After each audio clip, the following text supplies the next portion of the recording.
সাবু, আজকে এত রাতে তুমি কি রান্না করো? আমি এত রাতে তোমার জন্য রান্না করতেছি গরুর মাংস দিয়ে খিচুড়ি, ভুনা খিচুড়ি রান্না করব। গরুর মাংস কেটে নিয়েছি ছোট ছোট পিস করে। আর এখানে মশলাগুলো কষিয়ে নেওয়া হচ্ছে, তাই তো? হ্যাঁ।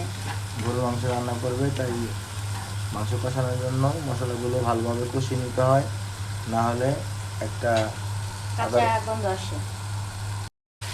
এখন আমার মশলাটা কষানো শেষ, আমি গরুর মাংসগুলো দিয়ে দিব। আমরা মানুষ হচ্ছি 2 জন, তাই অল্প অল্প করে আমরা রান্না করে খাই। হ্যাঁ, একটু একটু করে। খাবার অপচয় করা তার ভালো না, তাই অল্প করেই আমরা খাই, তাই তো? জি। এখন আমাদের মাংসটা কষানো শেষ। হ্যাঁ, এখন আমি চালগুলো দিয়ে দিব। চাল আর ডাল আগে থেকে ধুয়ে রেখেছি, এখন আমি এটাকে দিয়ে দিব।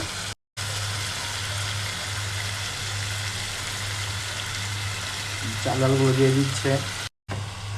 মাংসগুলো কষানো শেষ হয়ে গেছে, আমি চালগুলো দিয়ে এখন এটাকে কষিয়ে নিব। কষিয়ে পরে পানি দিয়ে দিব। তো আমার খিচুড়িটা রান্না শেষ হয়ে গেছে। তো আমরা এখন এটাকে খাবো, আর আমি সবার আগে আমার জামাইকে দিব, তারপরে খেয়ে বলবে কেমন হয়েছে।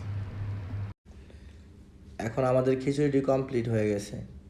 সকালে নাস্তা খেয়ে ফেলবো, যখন যা ইচ্ছা মন চায় তখনই আমরা তাই খেয়ে ফেলি। তো অন্য কোনো ব্লগে দেখা হবে আবার।